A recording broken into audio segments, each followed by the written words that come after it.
You're joining me with Joyce and Larry. They're with Retrouvaille, an organization that helps married couples who are having some difficulties. We've run into couples that have come to us and said, well, we decided to get married, and a year later they wanted to get divorced after living together for 7 years.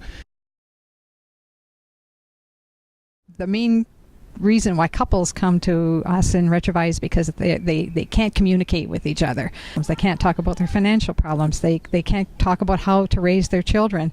There's infidelity. When they first got married, especially with young couples, there's a high expectation about what they expected from their marriage. Most spouses these days are working because they need to financially need to work to buy the house they want to buy, or keep up the sort of lifestyle that they want. Things that you have to have that Lexus in the driveway. Well, it's a car. Credit cards are fast way to get things. Fast way to get things. But you're not realizing the penalty that paying these things off is phenomenal. Okay, first of all, I think they need a plan, like a goal as to where they want to be. If there's careers involved, then maybe set 3 or 4 year thing. If I'm not where I want to be at this particular time, then we need to make adjustments. Again, talking. Come home from work and you say, how was your day? And then next thing you start rambling off what your day was like. You don't want to listen to what your other spouse has had a bad day as well as you. So they need to be able to listen to each other and say, okay, you need some space? I got 5 minutes, or I'll give you 5 minutes, give 15 minutes, go for a walk, whatever you need to do. Come back and we'll talk again when we're both settled down into a better mood. First, you have to realize that love isn't a feeling. When you first meet and you're in the romance stage, you have that euphoria and you want to be with the person you've chosen, and you're excited every time you're with that person. What happens is that feeling, it fades away, and you get into a disillusionment stage. So you have to realize that every day is a love is a decision. You have to realize that you chose to love that person, and you have to get up every morning and say, am I going to love my husband today, or am I going to love my wife?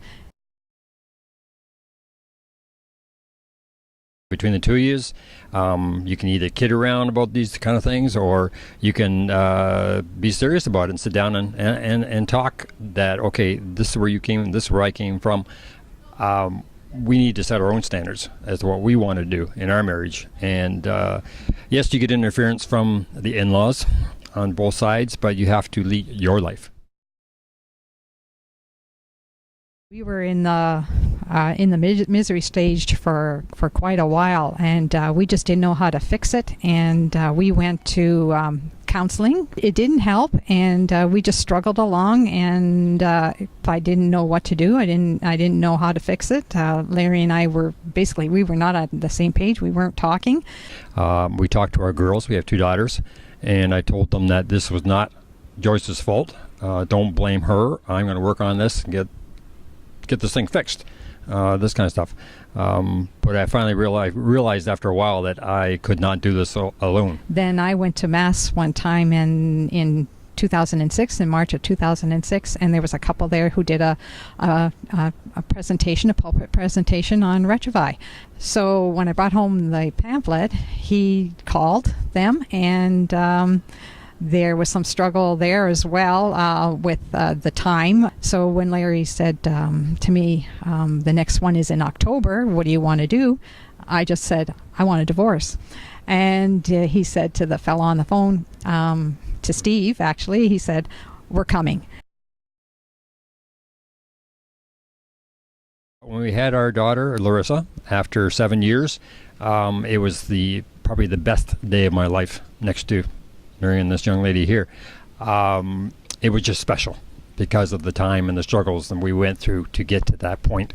Even we sought to see our granddaughter be born as well, and that is again a God's gift. And if we had been separated, we wouldn't have seen that, and we wouldn't have been able to share a lot of things with her together. And now we travel, and we've been to a lot of places, and we would have missed that. So marriage, it's work. It's a choice that you've made to make a commitment to this person.